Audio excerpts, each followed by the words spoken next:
Spoiler alert, Hitler wasn't an atheist, but we'll get to that. Because today, my video that I'm making, I want to make a broader point than that. Whenever an atheist and a theist person argue, it gets to this weird part where theists start trying to bring in people and say, oh, this person's an atheist and look at the bad things they did, therefore atheism is bad. Which logically makes absolutely no sense to me. So that's what I'm going to address first. So let's just assume for a second that Hitler was an atheist. All atheism means is that you disbelieve in the existence of a personal or non-personal God. You don't believe in the existence of God. That's it.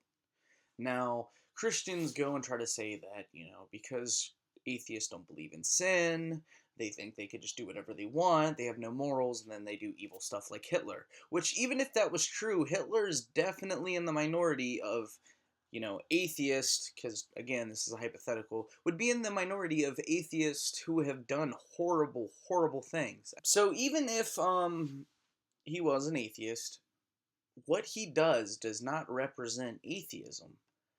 Alternatively, if he was a Christian, what he did doesn't mean that it represents Christianity. I mean, who was to say that he was a good Christian? Anybody in the world can literally say, I believe in Jesus. I believe Jesus is my Lord and Savior. You make that one simple claim, you're considered a Christian. Just because somebody is a certain faith and does something horrible, that doesn't represent that faith. You could say, yeah, he believed in Christianity, but he doesn't represent Christians. Boom, it's that simple. So now let's get into what Hitler actually was. Surprise, Hitler was a Christian. He was born, raised, and confirmed Catholic. But he was still a confirmed Catholic in good standing with the church when he died. Let me read a few quotes for you, if you don't mind. Hence today I believe that I am acting in accordance with the will of the Almighty Creator. By defending myself against the Jew, I am fighting for the work of the Lord. My feelings as a Christian points me to my Lord and Savior as a fighter. It points me to the man who, once in loneliness, surrounded by a few followers, recognized these Jews for what they were and summoned men to fight against them, and who, God's truth, was greatest not as a sufferer but as a fighter. In boundless love as a Christian and as a man, I read through the passage which tells us how the Lord at last rose in his might and ceased to scourge, to drive out the temple and drive out of the temple the brood of vipers and adders.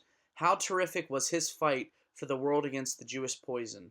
Today, after 2,000 years, with deepest emotion, I recognize more profoundly than ever before the fact that it was for this that he had to shed his blood upon the cross. As a Christian, I have no duty to allow myself to be cheated, but I have the duty to be a fighter for truth and justice. And if there is anything in which could demonstrate that we are acting rightly, it is the distress that daily grows. For as a Christian, I have also a duty to my own people.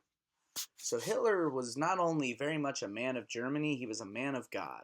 His hatred for Jews came out of his belief in Christianity. I believe at one point he actually supported a movement, I think they called it Positive Christianity, which basically was a movement trying to remove all of the Jewish parts from the Christian faith, because the Old Testament's the Jewish book, there's a lot of Jewish carryover, and he wanted to expunge that. So he was very, very, very clearly a Christian. But it doesn't matter. So what? Duh.